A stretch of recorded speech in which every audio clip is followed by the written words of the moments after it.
see what it becomes moving forward. It's exciting. It's a great festival. I was just telling him right before you jumped on. Yeah. One more second and then we can start. We're good to go. Perfect. All right. All right, thank you everyone for coming. Welcome to the final virtual installment of the 2021 River Styx reading series. Hopefully that for the next session, we will get to see everyone in person at the Hilo. So thank you for coming out to our final virtual event. My name is Molly Harris. I'm the managing editor of River Styx Literary Magazine, and I'll be your host for the night. There is a $5 suggested donation, which you can pay through the link in the chat. To get us started, I'd like to thank the following for their support: the Regional Arts Commission, the Missouri Arts Council, the Missouri Humanities Council, the NEA, the Kranzberg Arts Foundation, and finally, I'd like to thank you all for coming. We really appreciate it. I would like to take a moment to remind everyone to please keep themselves muted while our writers are speaking. If you would like to give kudos or comment, feel free to utilize the chat box feature. And tonight we have two amazing writers, Tola Abraham and Rachel Yoder. First up is Tola Abraham. It's lovely to see you again, Tola. Tola is a writer from Lagos, Nigeria, a graduate of the Iowa Writers Workshop. She has taught writing at the University of Iowa.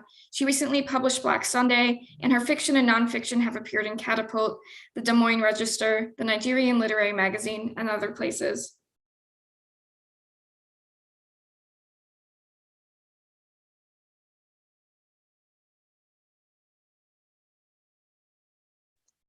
Thank you for that introduction, Molly. So I am going to be reading from my book. Can you let me know if the sound is okay? Okay, good. I am going to be reading from one of the chapters that's right in the middle of my book. And this chapter is titled How to Lose Your Lagos Lover. We met before I was ready. It was the year I turned 20. All the signs were already there. The earth was instructing me to prepare my heart for a solitary life. But I am not a good listener. I was not watching for signs. My mouth was instead wide open like a crocodile's, begging for more. His face was like the Benin moat, firm, brown, and wide, like it was built to keep strangers out. He had a big mouth filled with crowded teeth struggling for space, like a deep ditch overflowing with water. There may be other ways to describe the fullness of his lips, the hollow of his cheeks, the 4 equal parts his forehead split into when he frowned. But even now, I can only think of the cultivated inaccessibility of it all. His face really was unapproachable, believe me. It was like the run-down house in our neighborhood, where the boys who walked in long-distance transit buses gathered to smoke weed at the end of the day. His eyes were small and always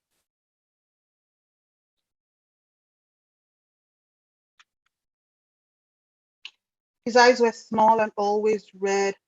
When he looked at me, he made me want to apologize for all the wrong I ever did. But the first time I saw him, I was not looking at his face. I only saw his legs. It was a Saturday at the start of the rainy season. I had hurried out of the house without my umbrella. The winds were bellowing before I arrived at the bus shelter, but I could not go home and come back in time for the bus. He saw me before I saw him.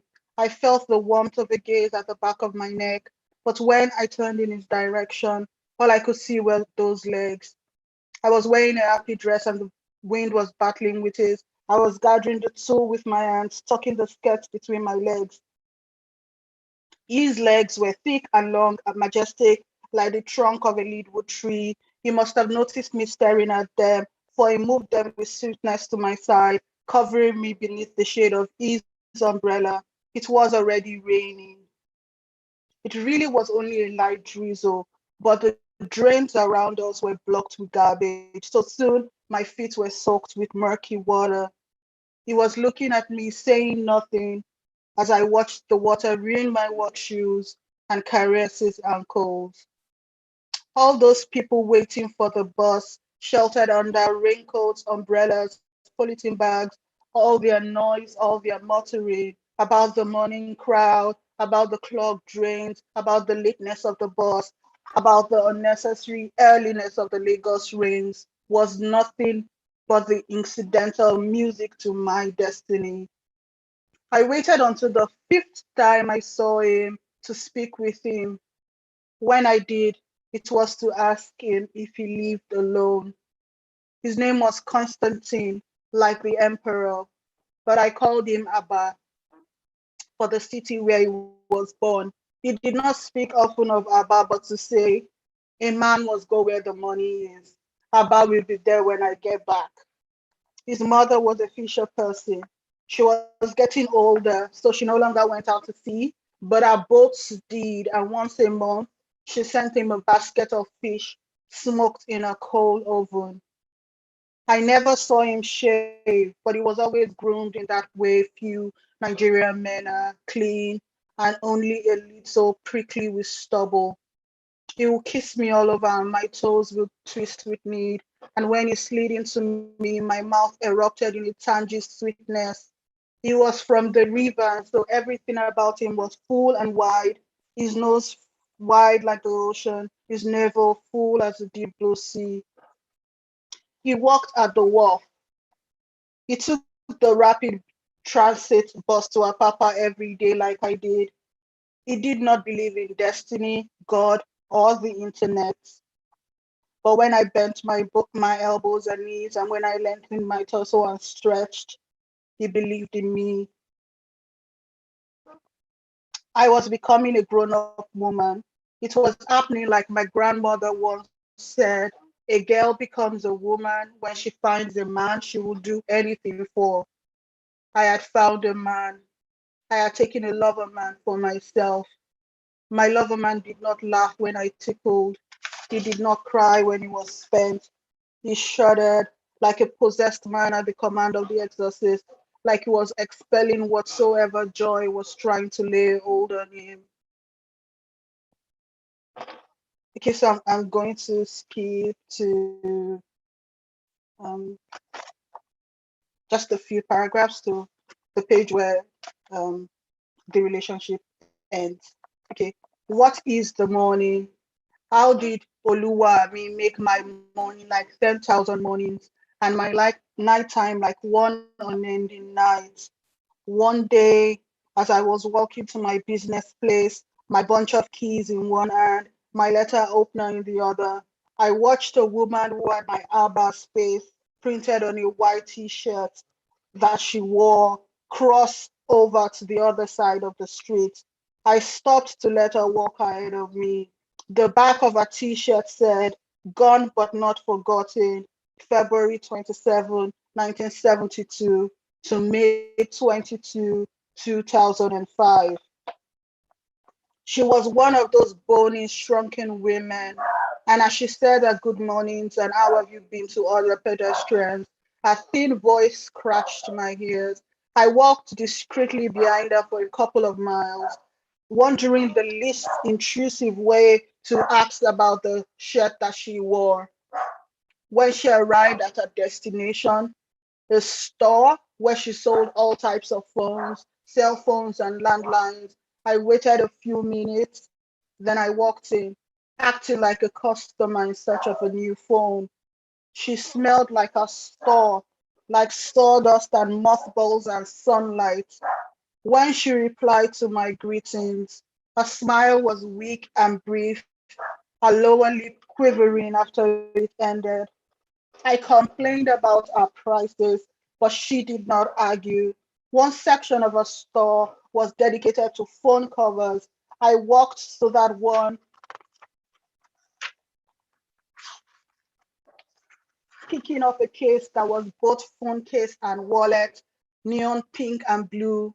I turned to her and said, How much will you accept for this case? We were no longer alone. A man had walked in wearing a bright yellow t-shirt. He had placed on the top of one of our cases a large expanding file folder. They were looking through a small pile of forms, receipts, and price lists. Excuse me, I said to her again. What do you want? She asked me. I want to know how much this is, I said, holding out the ugly phone cover. Do you want to buy that? She said. Why would you not just tell me how much it is? Please, can you help me drive this woman away? She said, turning to the man with her. I don't know what she wants. She has been here almost an hour. She has nothing to buy. Time had run away from me like butter running away from a hot spoon. Excuse me.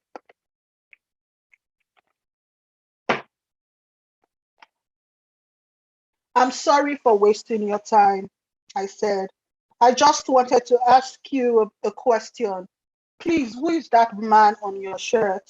He looks like my boyfriend, I said very quickly, not giving the man in yellow a chance to throw me out.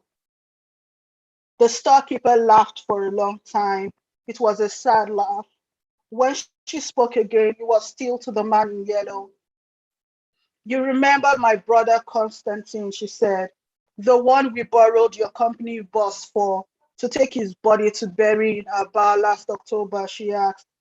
Yes, the customs officer, the one who died in Yobe, the man answered. Please, he did not die. What is death?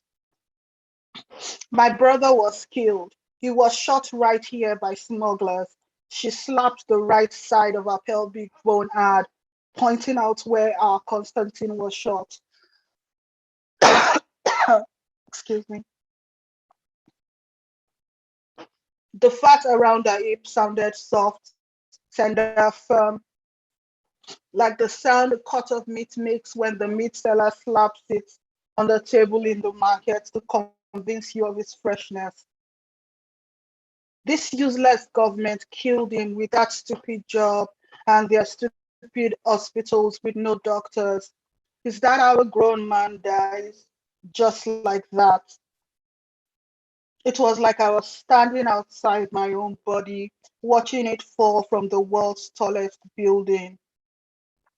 The man in the yellow shirt walked to the other side of the display case. He placed one hand around the angry shopkeeper. Sister, please leave this place, he said to me. You have upset us so much. I walked away, even though I had several questions with no one to answer them. I wanted to show her the pictures on my phone, the one with us in the mall, taken by a stranger, the one where we are holding hands going down the escalator, the one with us in his bedroom, the one where he had my blue bra around his head like oversized headphones, the one I took myself where he was shirtless in his kitchen, frying plantains. I wanted to show her his spit marks on my thigh, fresh from that morning. I wanted to show, excuse me. I wanted her to feel this same disorientation I was feeling, like my face was filled with air and I was floating about without arms. I wanted to tell her about all the names my Abba called me, Inkem, Ifnaya, Obidia. I wanted to talk about all the stuff my Abba taught me. Sometimes when he sat next to me on the bus to Apapa, he would point out all the cars he would have detained for further checking at his duty post at the border. Kehinde, look, that red under Accord. Sorry, excuse me.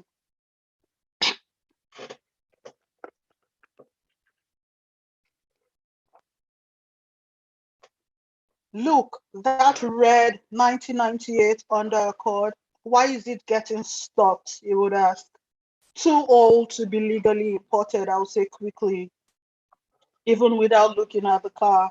Personal cars have to be 15-year-old or less. Other times, it wasn't so easy. I did not have the discernment to notice unevenly balanced vehicles suggesting contraband hidden in their undercarriages, or number plates much older than the car, suggesting stolen plates. Constantine was a patient teacher, saying everything with a smile. If Constantine had indeed died a full year before I met him in Lagos, what did that make him? Did that not make him Atunwaye, one who returns to the earth? Was he now Akudaya, one who created for himself a second life after an abrupt end? I had so many questions without answers. There was no one I could trust to give me the answers I needed, especially not my grandmother. What do men want? What do they want from the earth? What do they want from love?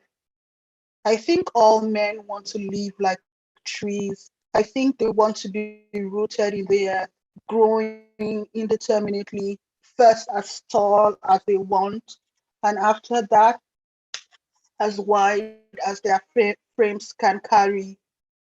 I think men want to die with their leaves green, but their trunks hollow. I think they all want a slow, painless, gentle, suffocating death. Not this sorrow, not this terror, not this fear. I wandered around the city until it was dark. I had planned to say to my Abba when I saw him again, you know, they say everyone has a second somewhere in the world. I think I met your second today. Although I did not technically meet him, I saw a picture of him. This was what I was going to say. When I arrived at his apartment, he was standing at his front door, a large suitcase packed, like he was ready for a trip and was just waiting to say goodbye. My mother sent for me, he said. He did not give me a chance to ask questions. I looked at his face, his hooded eyes swollen and dry, and I was surprised to find them completely without sadness. He looked resigned, even bored. Instead of all I planned to say, this is what I said. Constantine, who is your mother but me? Where are you thinking of going without me? Thank you. Thank you, Tola. That was really, really beautiful. I do want to switch things up a little bit tonight since we only have 2 readers. So we are going to do separate Q&As for each of our writers. So if anyone has any questions for Tola, feel free to drop them in the chat and I can verbalize them for you, or feel free to unmute yourself and ask her yourself. So whenever you guys are ready. And if anyone's shy, I can start with a question too, just in case.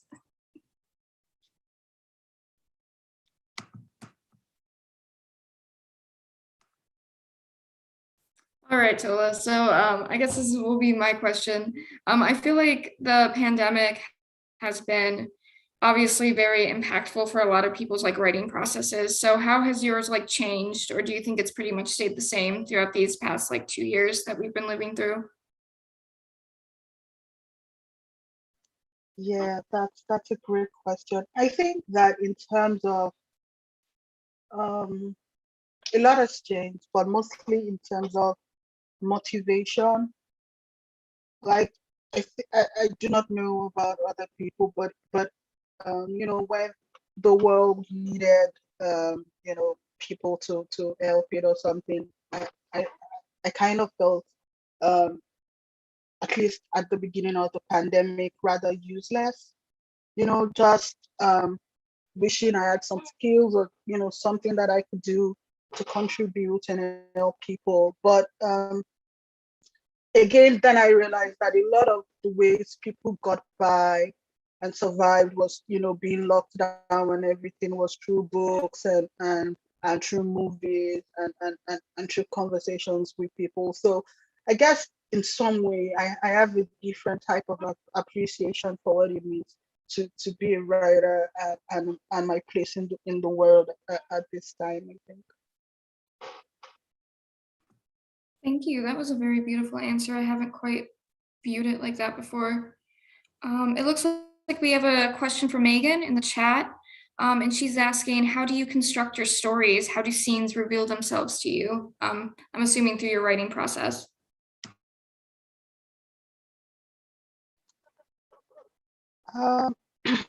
Thank you. That's a great question. I think that for me, my writing process is different because the story comes to me through place.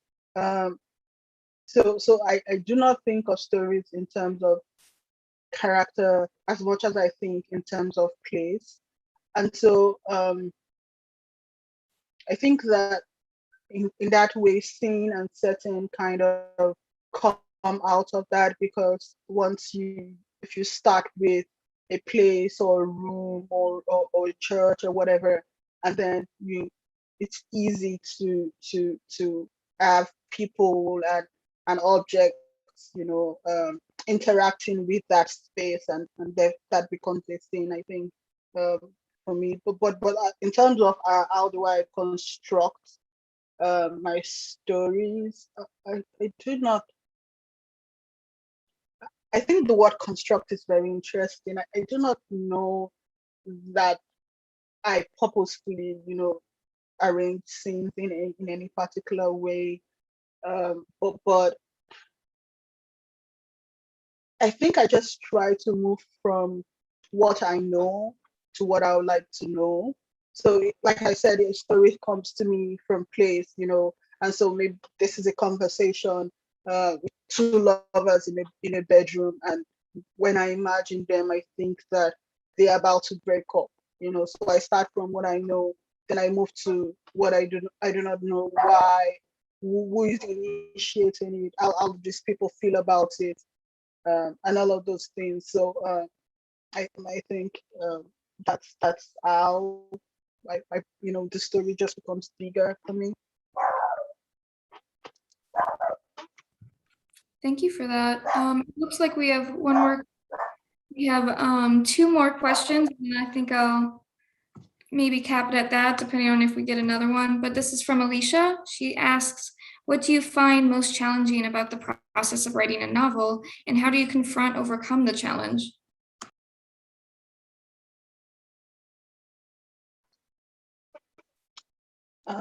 What's the most challenging? What's challenging about the process? I think getting to the end of the first draft, for me, not being distracted by the need to keep going back to the very first pages and editing, but just letting yourself know that it's okay for it not to be perfect the first time.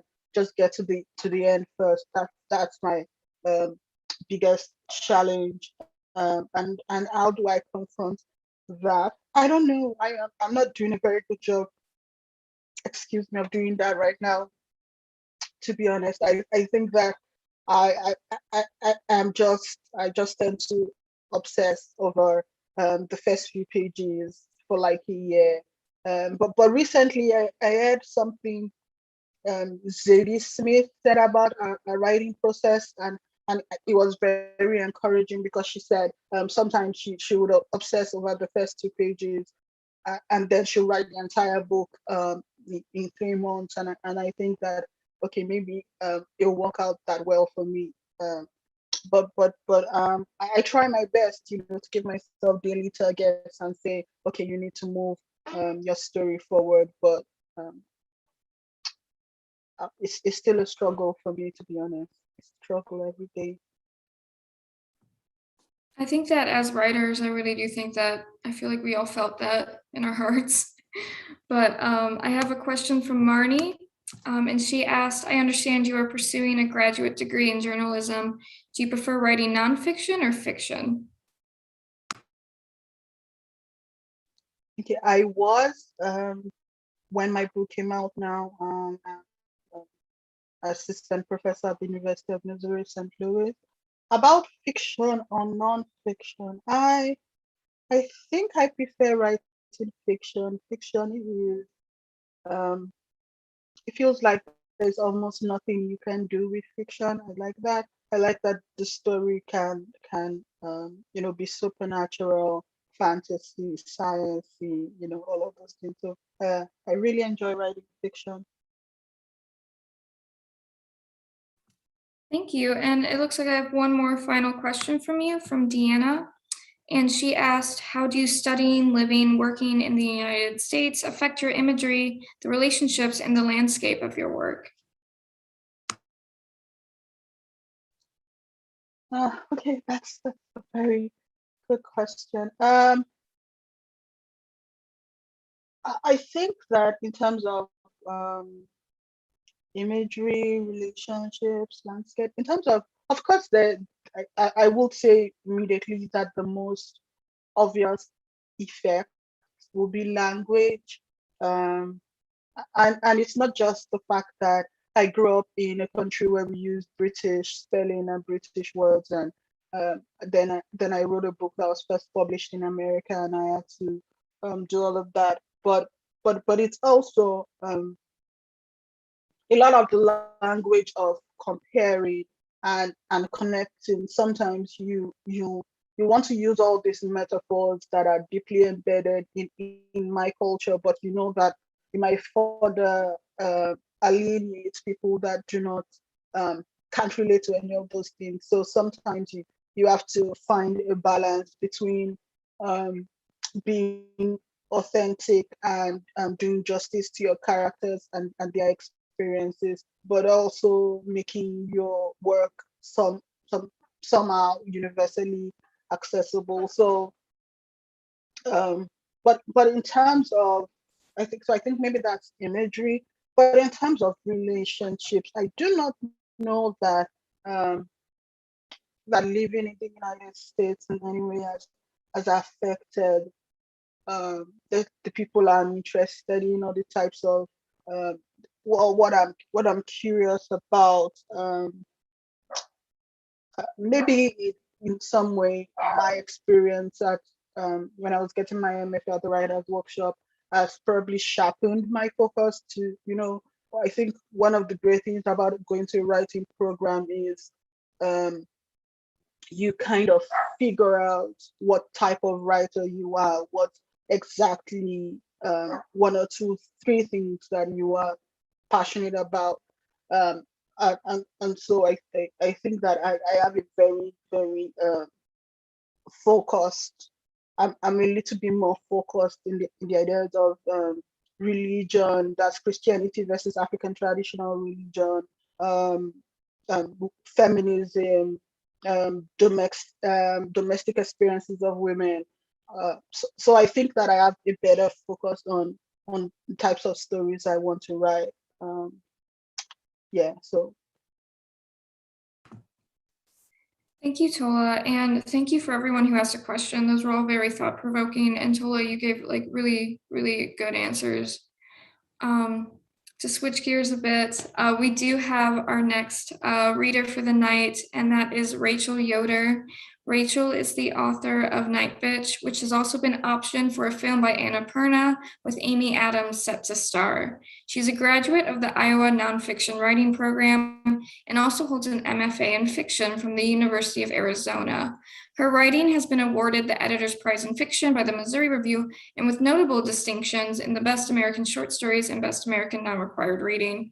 She is also a founding editor of Draft, the Journal of Process. Rachel grew up in Mennonite community in the Appalachian foothills of Eastern Ohio. She now lives in Iowa City with her husband and son.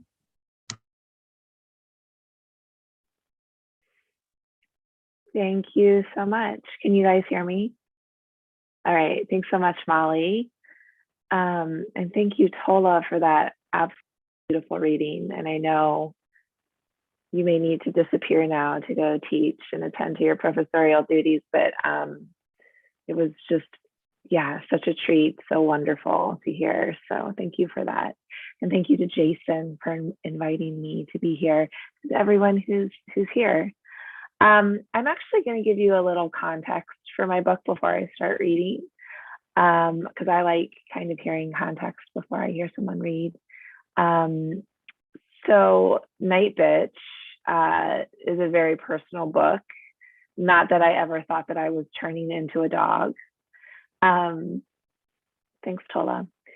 But I did struggle in early motherhood with profound isolation and a rage I didn't know what to do with.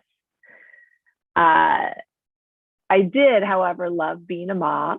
In fact, I quit the dream job that I had after just 10 months because I really just wanted to be home and hold my baby as much as possible.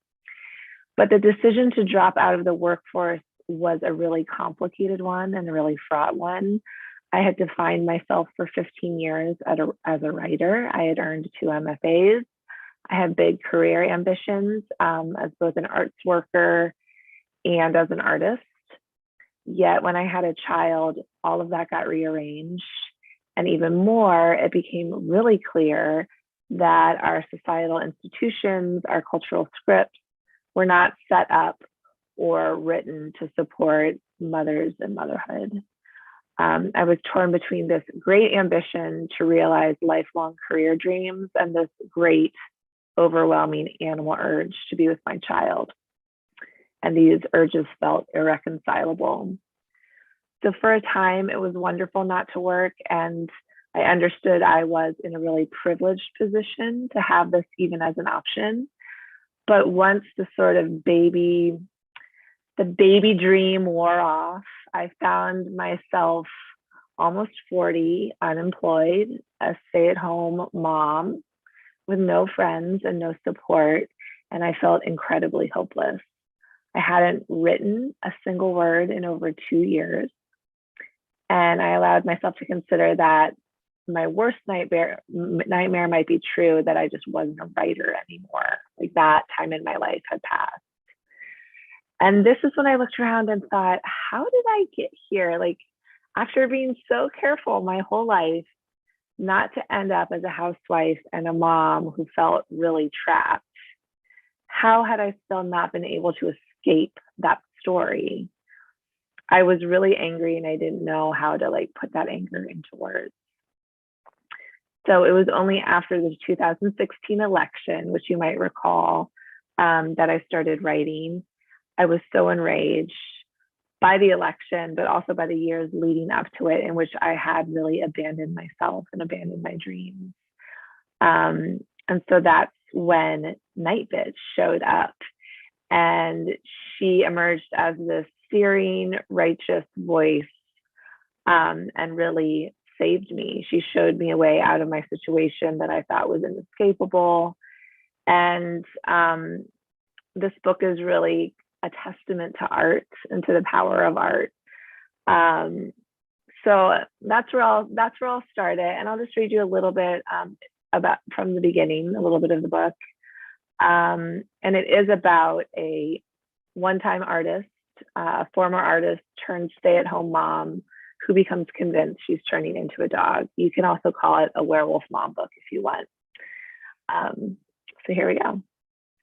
When she had referred to herself as Night Bitch, she meant it as a good-natured, self-deprecating joke, because that's the sort of lady she was, a good sport, able to poke fun at herself, definitely not uptight, not wound really tight, not so freakishly tight that she couldn't see the humor in a lighthearted, not meant as an insult situation.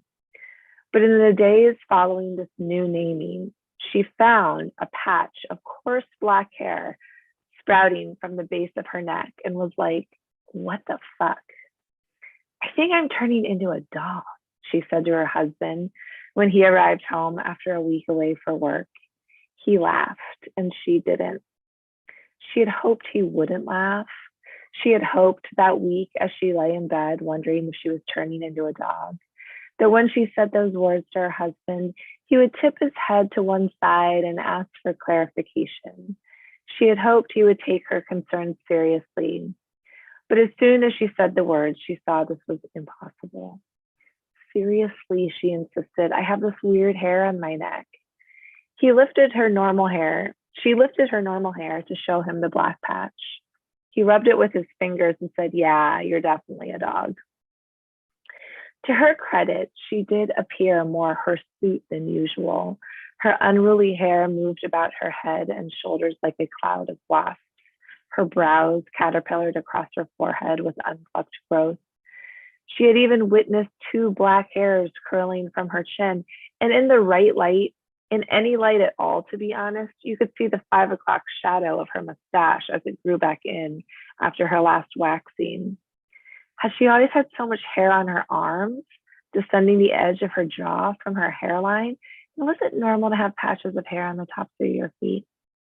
And look at my teeth, she said, baring her teeth and pointing to her canines. She was convinced they had grown and the tips had narrowed to ferocious points that could cut a finger with a mere prick. Why, she had nearly cut hers during her nightly examination in the bathroom.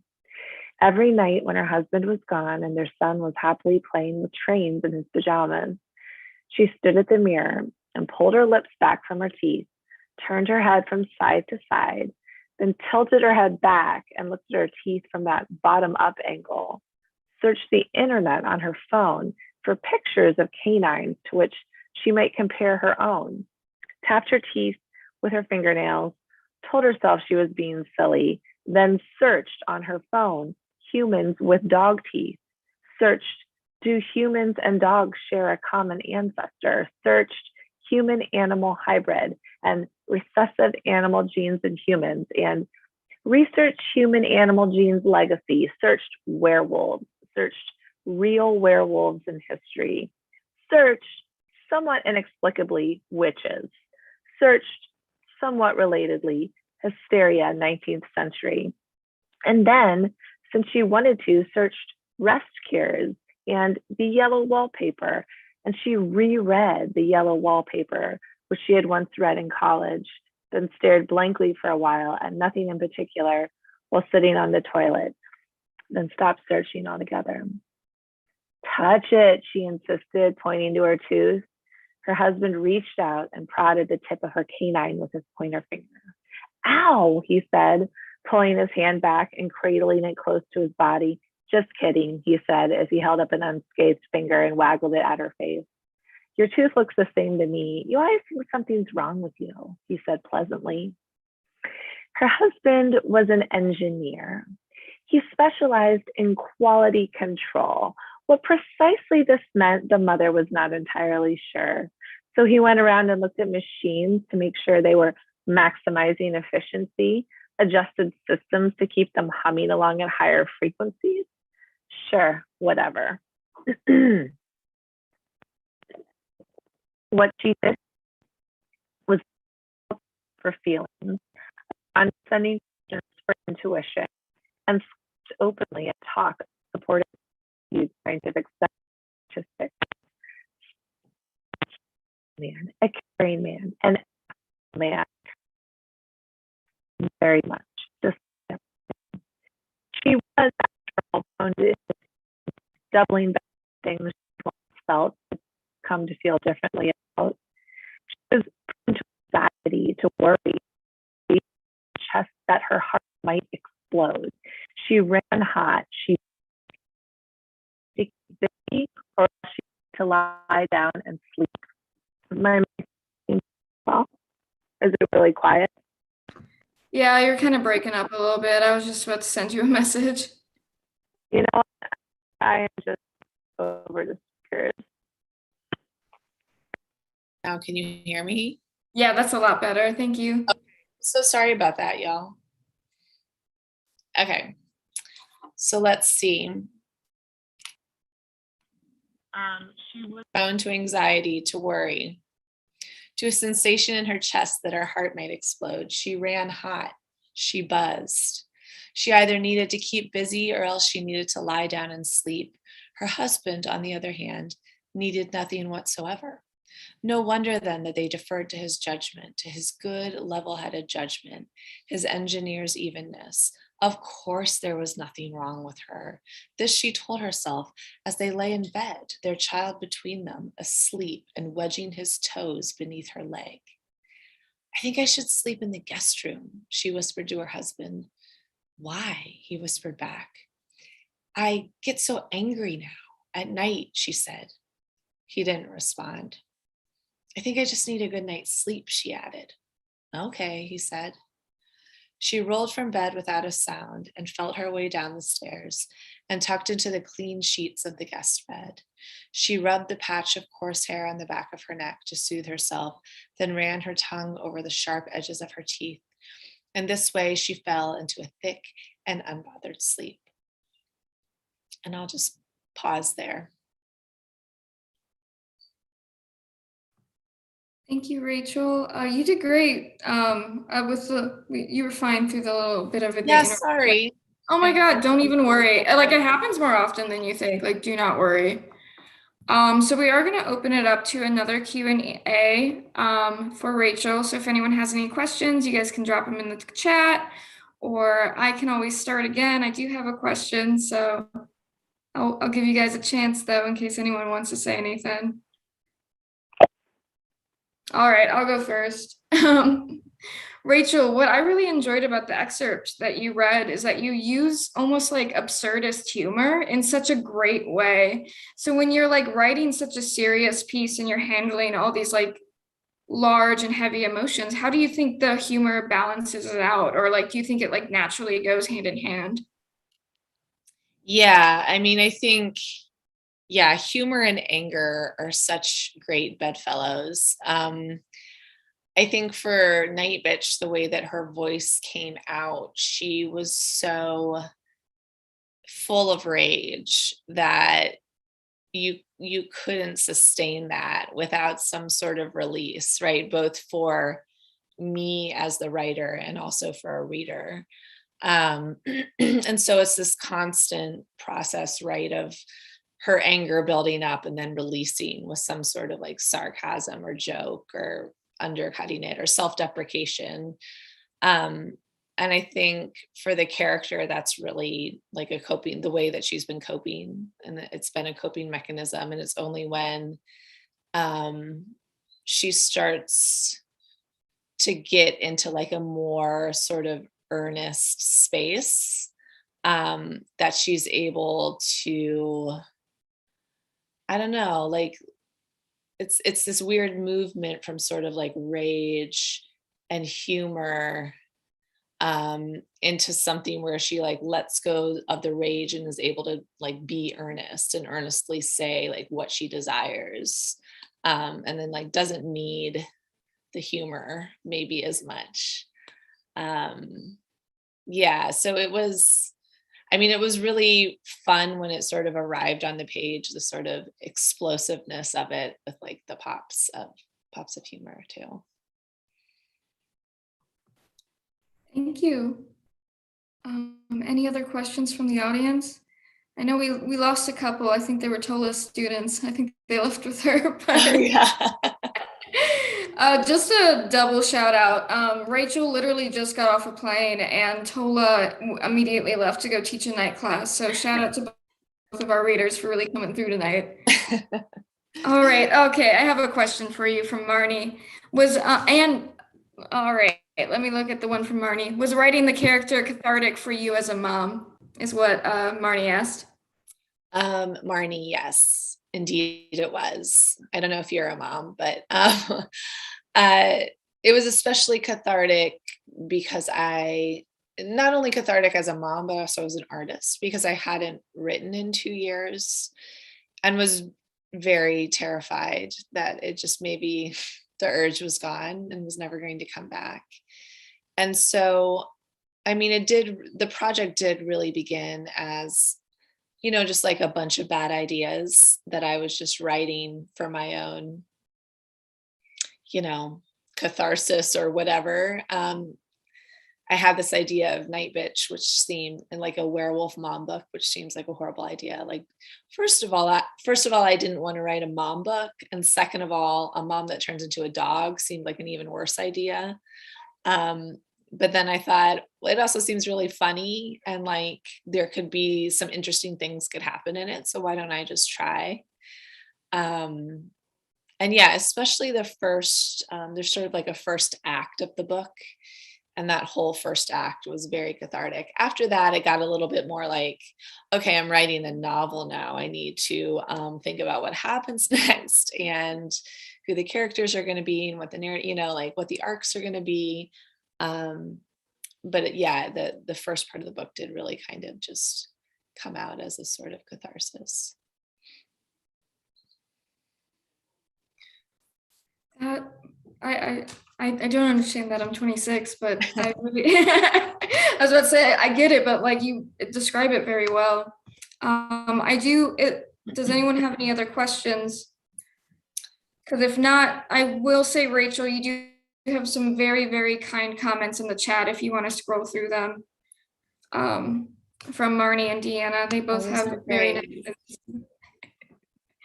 You know, I just watched, it's interesting you mentioned Betty Friedan. I guess she and Gloria Steinem maybe were at odds at certain points, but I just watched The Glorias last night, which is a movie about Gloria Steinem's life.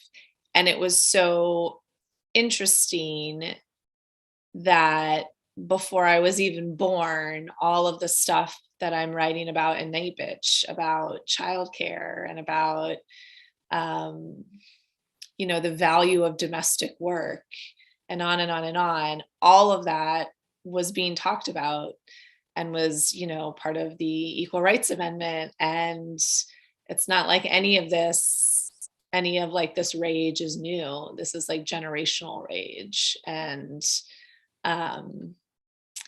yeah, it was just, I'm like, wow, we're still angry and we're still like working on the same problems we were 50 years ago.